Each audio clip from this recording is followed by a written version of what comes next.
Don't jump. I'll show you something way more interesting. That's what the woman in the red dress said to me as I stood on the edge of the rooftop. She saved my life, only to drag me into a deeper abyss. The rain just kept coming down, a relentless drizzle that matched the gloom that had settled over my life. My name is Leo Miller. I'm 23 and a total failure. I'd lost my job, my girlfriend left me, and the last of my savings were cleaned out by a scammer yesterday. Standing on the roof of this Chicago high-rise, watching the river of headlights on the street below, I suddenly felt like this world had nothing left for me. The wind was strong, whipping my jacket against me. I closed my eyes, took a deep breath, and prepared to take that final step. "Hey there, handsome. Where are you off to in such a rush?" A light, breezy voice popped up behind me, laced with a playful, almost careless tone. I spun around. A woman was leaning against the doorframe to the roof, holding a bubble tea and stirring the boba with her straw. She was beautiful, but not in a pure, innocent way. Her beauty had an edge, a sense of danger you couldn't quite name. Long black hair was draped casually over her shoulders. Her eyes were large and bright, but there was something unreadable hidden in their depths. She wore a red dress, a slash of defiant color against the gray, rainy sky. What are you doing here?" I stammered, instinctively taking a few steps back from the ledge. "Me?" She blinked, a sweet smile spreading across her face. "Just passing by. Saw someone about to get into extreme sports and thought I'd come watch." "Watch?" She seriously called it watching. I glared at her, a hot flare of anger rising in my chest. "Do you have any idea what I was about to do?" "Of course," she said, chewing on her straw as if it were the most obvious thing in the world. "Jump. I'm not blind." "But—" She took a few steps closer, her bright eyes locking onto mine. "Are you sure you want to die? Once you're dead, it's all gone. No more good food, no more interesting things to see, no more interesting people to meet. Like me. Besides," she continued, her tone as casual as if she were discussing the weather, "this way of dying is so unoriginal.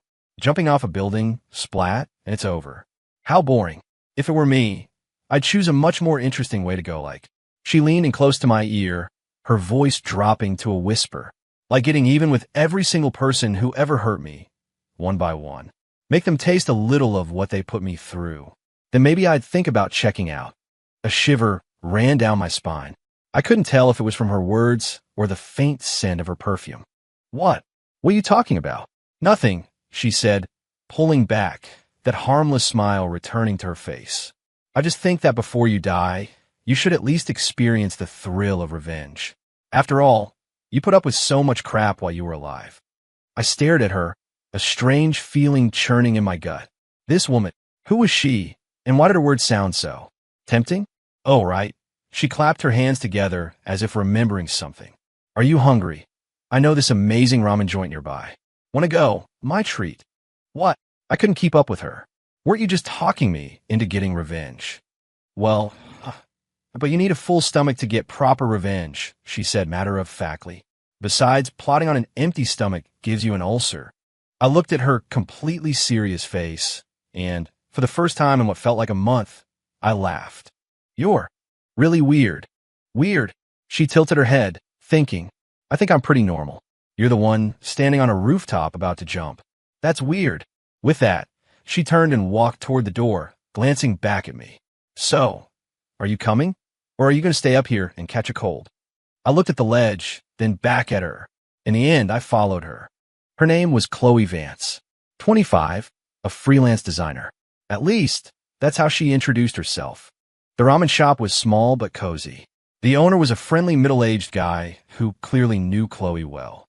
"Chloe, bringing a new friend today?" he asked with a warm smile. "Yep, this is Leo, a friend I just made." She introduced me casually, then turned to me. "2 bowls of the signature ramen, with an extra egg." "You got it." While we waited, Chloe propped her chin on her hands and studied me. "So spill. Why'd you want to die?" "Bad breakup. Lost your job. In debt." She was direct, but her tone was so light it was like she was asking what I'd had for breakfast. I was quiet for a moment before finally letting it all out. All of the above, I guess. Job's gone, girlfriend's gone, and I got scammed out of the rest of my money. It feels like the whole world is against me. Chloe nodded. "That does suck. But She leaned in a little closer, a strange glint in her eye. Have you thought about getting back at them? You know, the guy who scammed you, the girlfriend who dumped you. I looked at her, feeling a little uneasy. Why do you keep bringing up revenge? Because it's fun, she said with a sweet smile that sent a chill down my spine. Just think about it. If the people who hurt you got a taste of their own medicine, wouldn't you feel a little better? I've never really thought about it like that. That's because you're too nice. She reached out and gently brushed her fingers against my cheek. Nice people always get hurt because they don't know how to fight back. Her hand was cool, but her touch was soft. I should have pulled away, but for some reason, I didn't move. Ramen's here. The owner's voice cut through the strange tension. Chloe casually pulled her hand back and dug in her noodles. I picked up my chopsticks, but I noticed my hand was trembling slightly. This woman, who the hell was she? By the way, Chloe said midway through her meal, where are you staying now? I hesitated. My lease was up. I've been sleeping in my car. In your car? She frowned. That's no good. Horrible for your back. Tell you what, I have a spare room. You can crash at my place for a while. What? I stared at her, shocked. We just met. You're going to let me stay at your place. Why not? She shrugged. The room's just sitting empty. Besides, her voice dropped, and her eyes took on that dangerous glint again. I find you very interesting. My heart started to pound, whether from nerves or something else, I couldn't tell. There was an undeniable pull to this woman. I knew she was dangerous, but I couldn't stop myself from wanting to get closer. I don't know if that's a good idea. It's fine. She reached across the table and took my hand. Trust me, I won't hurt you. In fact, I'm going to help you find a reason to live again. Her hand was warm, a complete contrast to the coolness of her touch earlier. I looked into her sincere eyes and finally, I nodded. Maybe this was the salvation I needed.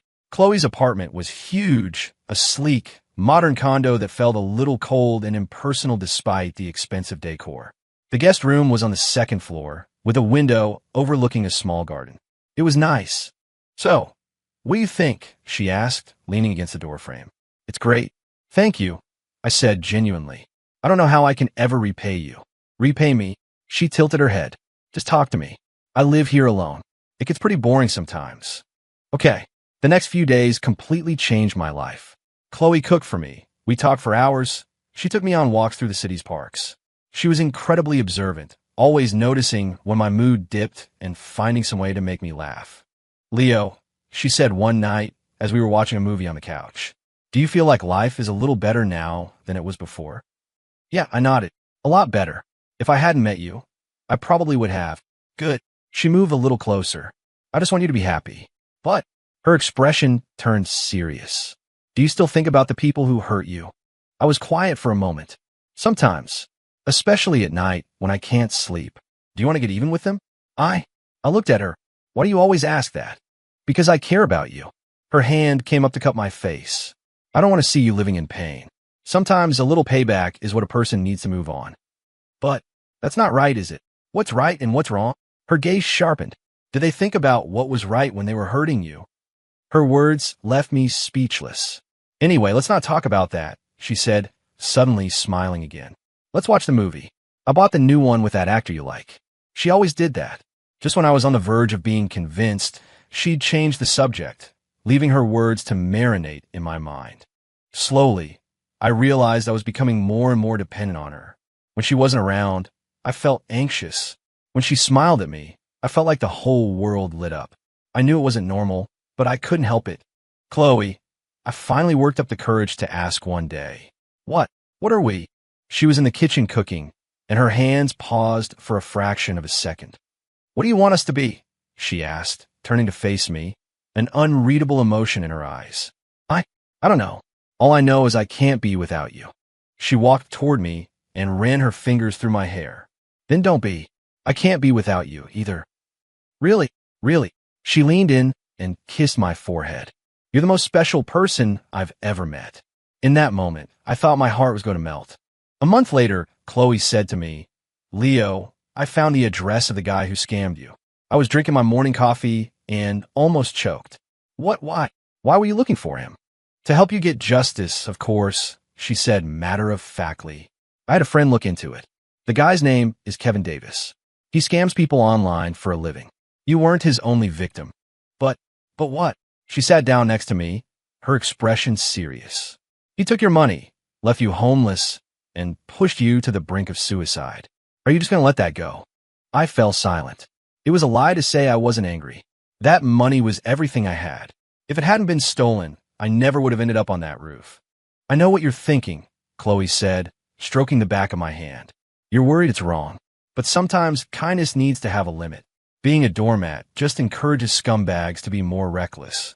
So what do you want to do? It's simple, she said, her smile so sweet it was terrifying. We go get your money back. And if he doesn't give it to us, we'll let him see how it feels to be the one who gets played. But trust me, she squeezed my hand. I won't let you do anything illegal. We're just going to use his own tactics against him. In the end, under her persuasion, I agreed. Kevin Davis lived in a condo complex in the suburbs. He was a man in his 30s who looked completely ordinary. He was clearly startled when we showed up at his front door. "Oh, who are you? Kevin Davis, right?" Chloe asked with a sugary smile. "We're here to collect a debt." "A debt? I don't know you." "You don't." I pulled out my phone and showed him our text history. "This is you, isn't it? This profile picture. You told me about an investment opportunity. You scammed me out of $20,000. The color drained from Kevin's face. I don't know what you're talking about." "Still playing dumb?" Chloe's voice turned icy. "We have everything on you. Your real social security number, information on your other victims. What do you think would happen if we handed all of this over to the cops?" Kevin's face was ashen. What do you want?" "Simple," Chloe said, taking a step forward. "Give my friend his money back, and we'll pretend this never happened." I don't have the money." "No money." Chloe let out a cold laugh. "Then how did you afford this condo? That new Mercedes in the parking lot?" Finally, under Chloe's threats, Kevin agreed to pay me back in installments. As we were leaving, my feelings were a complicated mess. "How do you feel?" Chloe asked. I thought for a moment. It feels good, but I also feel uneasy. Why uneasy? I feel like we were threatening him. So what? Chloe stopped walking and looked at me seriously. How many innocent people has he threatened? How many people's life savings has he stolen? We just gave him a taste of how it feels to be on the receiving end. But she suddenly wrapped her arms around me, whispering in my ear, "Leo, you have to remember something. In this world, only the strong can protect the people they care about. If you stay nice forever, you'll eventually lose everything, including me." I froze. "What are you trying to say?" "I'm saying I need you to become strong, so you can protect me forever." She pulled away, her eyes full of a soft, pleading light. "Are you willing to become strong for me?" Looking into her expectant eyes, I nodded. For her, I would do anything. After the debt collection incident, Chloe was even more affectionate. She would whisper in my ear, hug me out of nowhere, and look at me with an intensity that made my heart race.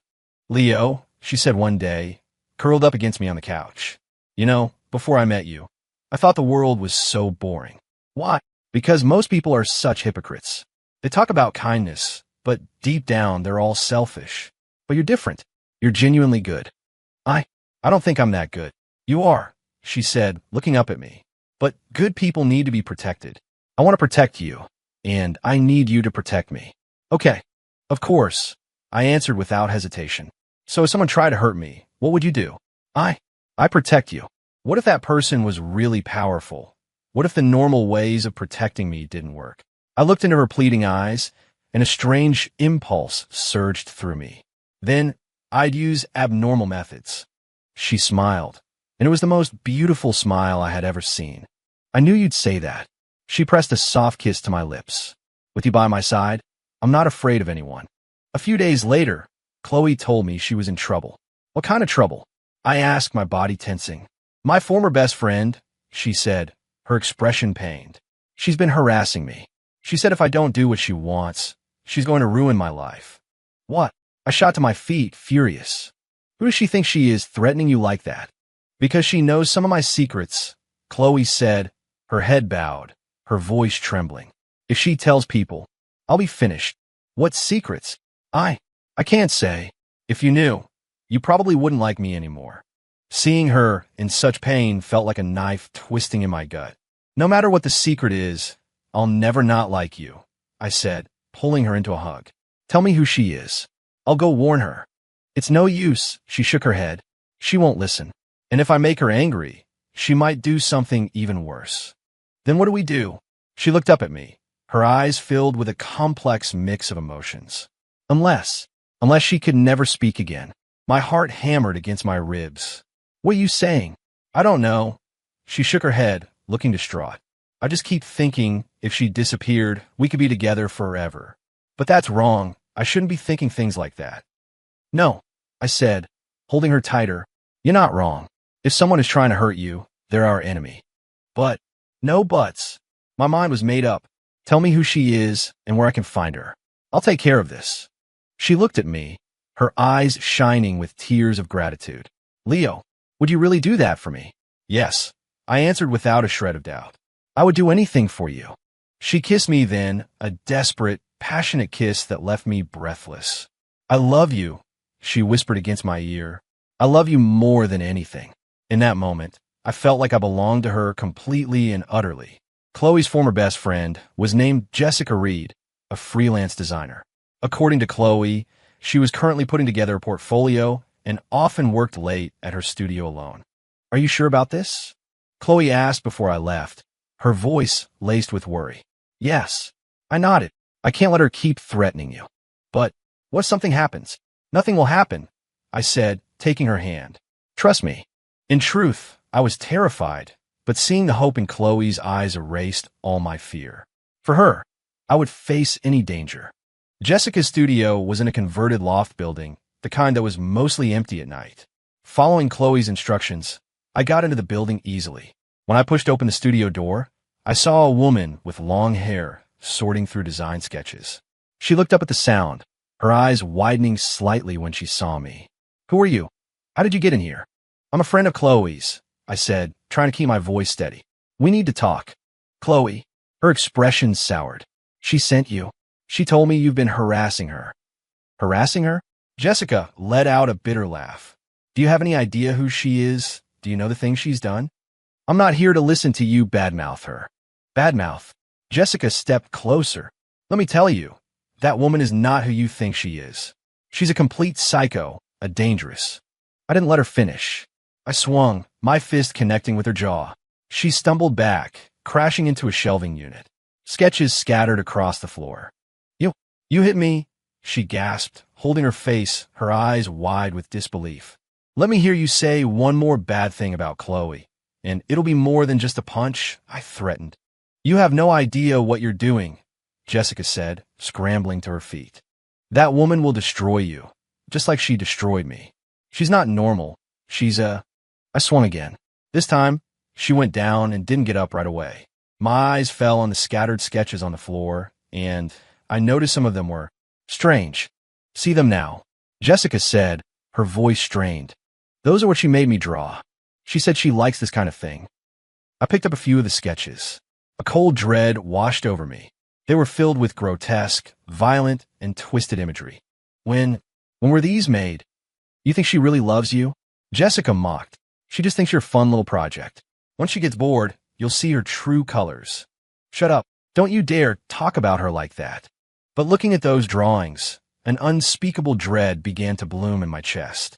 When I got home, Chloe was waiting for me on the sofa. She shot up the moment I walked in, her eyes full of concern. Well, is it taken care of? Yeah, I guess. I answered, my mind elsewhere. What's wrong? You seem distracted. She came over, studying my face. Did she say something to you? It's nothing. I hesitated, but I had to ask. Chloe, what was really going on between you and Jessica? Her expression froze for an instant, and a dangerous light I'd never seen before flashed in her eyes. Just as quickly, it was gone, replaced by her usual expression. Why do you ask? What did she tell you? She said you're not who I think you are. What else did she say? Her voice had grown colder. She called you a psycho. My gaze met hers, and I saw some of her design sketches. Chloe was silent for a long time. Then, she started to laugh. It was a sound that filled me with a primal fear. I see, she said slowly. She showed you the drawings. Those drawings, are they real? Do you want to know the truth? She walked toward me, her eyes glinting strangely. Do you really want to know what kind of person I am? I nodded. I was terrified, but I had to know. All right then, she said, suddenly pulling me into a hug, her lips brushing against my ear. I'll tell you, Jessica was right. I'm not normal. I love watching people suffer. I love controlling their lives. I love taking good, kind people and turning them into monsters just like me. I tried to push her away, but her grip was like iron. Do you know why I saved you? She continued. Because I could tell at a glance that you were a good person. And good people are the easiest to break. I wanted to see just how far a good person would go for love. You're lying. Am I? She released me, a satisfied smile on her face as she took in my horrified expression. Then what do you call what you did tonight? You assaulted an innocent woman. You threatened her. Is that your definition of good? I was trembling from rage or fear, I couldn't tell. But her voice suddenly turned gentle again. The one thing I didn't lie about was loving you. I do love you. I'm desperately in love with you. And because I love you so much, I want to make you just like me. That way, we can be together forever. I will never be like you. Oh, she tilted her head. Then why did you go threaten Jessica tonight? Why did you hit her? Was it out of some sense of justice? No, it was because you love me. For me, you've already done things you never would have done before. I wanted to argue, but I couldn't. She was right. For her, I had already crossed so many lines. So, she said, stroking my cheek, do you still want to leave me? I looked at her beautiful, dangerous face, and my heart was a tangled mess of conflicting emotions. Fear, obsession, anger, and love. I don't know. That's okay. She smiled gently. Take your time. It doesn't matter, anyway. I'm never going to let you go. In the days that followed, it was as if Chloe had completely dropped her mask. She no longer hid her true nature. But strangely, I didn't feel scared. Instead, I found myself even more obsessed with her. Leo, she said one morning, curled up against me. You know, Jessica texted me yesterday. What did she say? She said she's going to the police, Chloe said with a little laugh. Said you assaulted and threatened her. My heart leaped into my throat. What are we going to do? Do? She looked up at me, that dangerous glint back in her eyes. We're going to make her shut up, of course. Ow! Simple, she said, tracing my lips with her finger. We'll show her the consequences of crossing me. But this time, I want you to come with me. What? Scared. Her eyes filled with disappointment. And here I thought you'd finally changed. Seeing that look on her face hurt more than anything. No, I'm not scared, I said, pulling her into a tight embrace. For you, I'm not afraid of anything. She smiled, a look of pure satisfaction. I knew you'd say that. You're the best, Leo. That night, we went to Jessica's apartment together. Chloe had prepared a bag of things, including some strange vials and tools I didn't recognize. What are those? I asked. Just some fun little toys, she said with a mysterious smile. Things that make people tell the truth. When Jessica saw us at her door, her face went white. What? What are you doing here? I've already called the police. The police. Chloe pushed past her into the apartment. Perfect. Then we can tell them all about what you've done. What I've done? I haven't done anything. Nothing. Chloe pulled a small digital recorder from her purse. Then how do you explain this recording? The one where you admit to betraying your friends, selling secrets, and getting an innocent person killed. Jessica's face contorted in horror. How? How do you have that? Because I know everything, Chloe said, advancing on her. Did you really think no one knew what you did? Did you think you could just play the victim and point the finger at me? Seeing the terror on Jessica's face, everything suddenly clicked into place. Chloe had never lied to me. Jessica was the real monster. I see, I said, moving to Chloe's side. You were protecting me this whole time, keeping the truth from me. I was afraid it would hurt you, Chloe said, taking my hand. You're so good. I didn't want you to see how ugly the world can be. Tears welled in my eyes. This woman, she had shouldered so much to protect me. Chloe, I'm so sorry. I should have trusted you. It's okay. She looked at me, her expression soft. As long as you know the truth now. In the end, faced with the recording, Jessica caved. She promised to never bother Chloe again and to drop the police report. Watching her flee in disgrace, I felt the thrill of revenge for the first time. After that night, I understood one thing completely. Chloe had never lied to me. She was dangerous, and she wasn't normal, but her love for me was real. Leo, Chloe said, stopping on the sidewalk as we walked home. Do you regret it? Regret what? Meeting me. Falling in love with me. There was a flicker of insecurity in her eyes. If you do, I can make you forget all of this. No. I cut her off without hesitation. I don't regret a single thing. In fact, I'm grateful I met you. But I turned you into someone else. You didn't turn me into someone else, I said, pulling her into my arms. You just opened my eyes to what the world is really like. You taught me how to protect myself and how to protect you. She looked up at me, her eyes shimmering with emotion. You really think so? I know so. Without you, I'd probably be dead. You saved me. You gave me a new life and taught me how to truly live in this ruthless world. Leo. And what's more, I leaned in, my lips brushing her ear. I've discovered I kind of like watching bad people get what they deserve. Being with you. I've never felt happier. She kissed me then, a wild, frenzied kiss full of desperate love. I love you, she whispered against my lips. I love you more than anything. Let's never be apart. Okay. Okay, I answered. Never. A few months later, we moved to a new city to start over. Chloe, in her own way, helped me tie up all the loose ends from my past, including the people who had hurt me. Now this life feels completely normal. I've learned to handle problems the way Chloe taught me, to be tough when necessary. But my love and tenderness for her have only grown. Leo, Chloe murmured one night, nestled in my arms. You know, I never thought I could be this happy. Me neither, I said, stroking her hair. I used to think the world was unfair to me. But now I get it. As long as I'm with you, it doesn't matter if the whole world is our enemy. She said, closing her eyes contentedly. As long as you're here to protect me, I'm not afraid of anything. I will always protect you. I kissed her forehead. No matter what happens, I will never let anyone hurt you. What if one day I do something really terrible? She asked, her eyes opening to look at me. What if I hurt someone innocent? I thought for a moment, then answered honestly. Then I'll help you clean up the mess, and we'll face the consequences together. She smiled, and it was the most genuine, innocent smile I had ever seen on her face. I knew you'd say that. We really are perfect for each other. Of course we are, I smiled back. We're the perfect pair. A psycho, and a man she's completely conquered. Hey, who are you calling psycho? She swatted my chest playfully. I'm just special. All right, you're special, I said, looking at her with all the love in my heart. My very special Chloe. We held each other tightly, feeling the warmth of our shared world. Life in a new city was calmer than I expected. Chloe took on some freelance design projects online, and I found a job as a programmer. On the surface, we looked like any other ordinary couple, but only we knew just how extraordinary our love was. Leo, I have this annoying client today who's trying to get a design for free. Chloe pouted, complaining to me. What are you going to do? I asked, continuing to prep dinner. I'm thinking of teaching him a lesson about respect, she said, a dangerous glint in her eye. Need my help?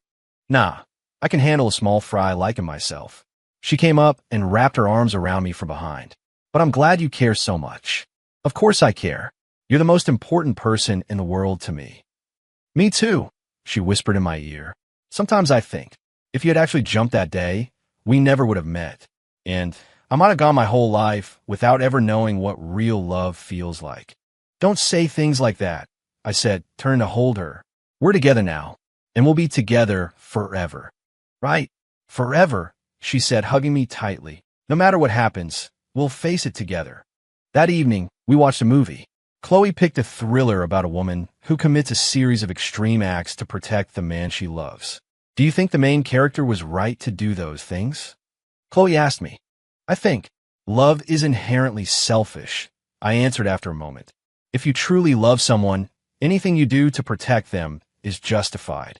Chloe smiled, satisfied. I knew you'd say that. We really do think alike. That's because we're one and the same, I said, stroking her cheek. Your thoughts are my thoughts. Your enemies are my enemies.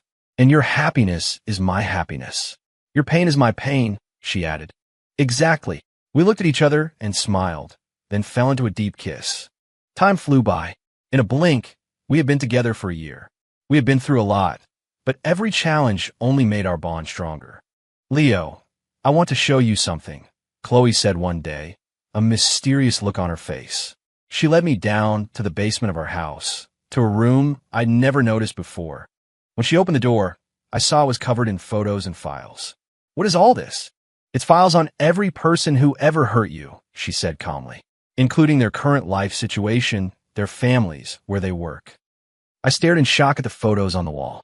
The familiar faces brought back a flood of painful memories. "Why? Why did you investigate them?" "Because I wanted to see how they were doing." She came to my side. "Look, this is your ex-girlfriend. She's with some rich old guy now, living the high life. And this is Kevin Davis, the guy who scammed you. He's scammed several more people and is getting ready to leave the country. What are you planning to do?" "I want them to pay." She turned to face me. "Don't you think it's unfair? They hurt you, ruined your life, and now they're living happily ever after." I was silent for a long time. Finally, I asked, "What's the plan?" "I want them to taste what real pain feels like. Not killing them, just making them lose what's most important to them." Her eyes were shining with excitement. "Like making your ex-girlfriend lose her sugar daddy. Making sure Kevin's other victims find out who he is before he can run." "Is this okay? Why wouldn't it be?" she said, wrapping her arms around me. "They owe you this. It's payback. And after this, you'll finally be free." I looked into her expectant eyes, and finally, I nodded. "Okay, let's do it together." She kissed me excitedly. "I knew you'd agree. We are so perfect for each other." Over the next few months, we carried out our revenge plan. Chloe was brilliant. Every step she designed was flawless, ensuring no innocent people were harmed and leaving no evidence behind. Watching the people who had hurt me suffer one by one, I felt a pleasure I had never known. "How does it feel?" Chloe asked me. "Incredible," I answered honestly. "Now, I finally understand why you love this feeling." "See, that's the allure of revenge," she said with a triumphant smile. "But the most important thing is, now you belong completely to me." "I always belonged to you." "Yes, but now it's absolute," she said, holding me close. "Because the man you are now can't live without me. Without me, you wouldn't know how to face the world." She was right. I was completely dependent on her now, but I didn't think there was anything wrong with that. In fact, I enjoyed the feeling of being completely possessed by her. After our revenge was complete, our lives became even sweeter. Chloe no longer had to hide anything, and I was no longer conflicted by morality or conscience. We had become partners in crime, and each other's sole reason for being. "Leo," Chloe murmured one morning, lying in my arms. "Let's get married." "Marry?" The idea surprised me. "MHM, I want a ceremony. I want the whole world to know that you're mine," she said, looking at me seriously. "Will you marry me?" "Of course I will," I answered without a second's hesitation. "I wanted to marry you for a long time." "Really?" She sat up ecstatic. "Then let's go buy rings right now." "Now?" I glanced at the clock. "It's only 7 in the morning." "So what?" "I can't wait." She pulled me out of bed. "I want everyone to know that you belong to me, and only me." Seeing her so excited made me laugh. This was the Chloe I loved. Direct, passionate, possessive, and impossibly charming. Our wedding was simple, with only a few friends in attendance. But for us, it was more than enough. What mattered wasn't the size of the ceremony, but the promises we made to each other. "Leo," Chloe said, her voice thick with emotion as we exchanged rings, "I swear to always love you and protect you. Even if the entire world is against you, I will always be on your side." "And I swear," I said, looking deeply into her eyes, "to always love you and stand by you. No matter what you do, I will support you unconditionally." She smiled through her tears. "I love you, Leo. This life, the next life, for all of eternity, I will only love you." "Me too, Chloe. I will only ever love you." As we kissed, I felt like the entire universe had aligned into perfect harmony. Married life was even happier than I could have imagined. Chloe became even more tender and considerate. Though she still had that dangerous allure, with me, she was always at her softest. "Honey," she loved calling me that. "This new client wants to meet in person, but I'm getting a weird vibe from him." "Then don't go," I said, not looking up from my work. "Or I'll go with you." "Okay. With my husband here to protect me, I'm not afraid of anything." She came over and wrapped her arms around my shoulders. "You know, ever since we got married, I feel so safe all the time." "Why is that?" Because I know that no matter what happens, you'll be by my side, she whispered in my ear. With you here, I'm never alone, never scared. Silly, I said, taking her hand. We're married. Of course we'll always be together. Yep, always together. She sighed contentedly. Sometimes I wonder what would have happened if I hadn't found you on that rooftop. Then I would probably be dead, and you would still be searching for true love. Impossible, she said firmly. I could never love anyone else, not even if the world ended. My heart only has room for you. Her words sent a wave of warmth through me. Me too, Chloe. In this life, I will only ever love you. What about the next life? We'll be together in the next life, too. And the one after that. The one after that, too, I said, turning to hold her. She beamed. You said it. No takebacks. No takebacks. Never. A year later, Chloe got pregnant. When she told me the news, I was so emotional I almost cried. Really? We're having a baby, Immersive, she said, stroking her still flat stomach. Our baby. This is amazing. I picked her up and spun her around. We're going to be parents. Do you think it's a boy or a girl? Either one is perfect, I said seriously. Boy or girl, I'll love them with all my heart. If it's a girl, she'll be beautiful, just like me, Chloe said proudly. If it's a boy, he'll be kind, just like you. What if they're both beautiful like you and kind like me? Then they'd be too perfect, she laughed. But I do hope they inherit our best qualities. What qualities are those? Deeply loving, fiercely loyal, and, she winked, the ability to protect the ones we love. I couldn't help but laugh. How is that a quality? Of course it is, she said seriously. In this cold, heartless world, isn't someone who would do anything for love the most precious thing of all? You're right, I said, kissing her forehead. Our child is going to be so happy because they'll have the best parents in the world. MHM will give them the best of everything, Chloe said, her eyes full of soft, maternal light, including the purest kind of love. 5 years later, we had a beautiful daughter named Sophie. She did indeed inherit our best traits. She was beautiful and smart, and from a young age, she showed an intense protective streak. Daddy, some kids were mean to Mommy today. Sophie came running to me to tattle. What? I asked, alarmed. Who was mean to Mommy? The lady at the farmer's market. She said Mommy was being too picky with the vegetables and had a bad attitude. Sophie said, her little fists clenched. I'm going to go teach her a lesson. Haha, it's okay, sweetie, Chloe said, picking our daughter up. Mommy already took care of it. How did you take care of it? I asked, curious. Simple, Chloe winked. I bought the entire vegetable stand. Now that lady works for me. Sophie and I both stared, our jaws on the floor. Mommy, you're so cool. Sophie looked at Chloe with pure adoration. I want to be cool like you when I grow up. Okay, Mommy will teach you, Chloe said, stroking her daughter's hair. But the most important thing to remember is that we only protect the people we love. We don't bully innocent people. I know. Sophie nodded seriously. I'm going to protect Daddy and Mommy. Watching them together, my heart overflowed with happiness. Leo, Chloe said that night, after we had tucked Sophie into bed and she was lying in my arms. Do you have any regrets? About what? I asked, stroking her hair. About falling in love with a woman like me. About becoming the man you are today. I've told you so many times, I don't regret a thing, I said, looking her in the eyes. If I had the chance to choose all over again, I would still choose you.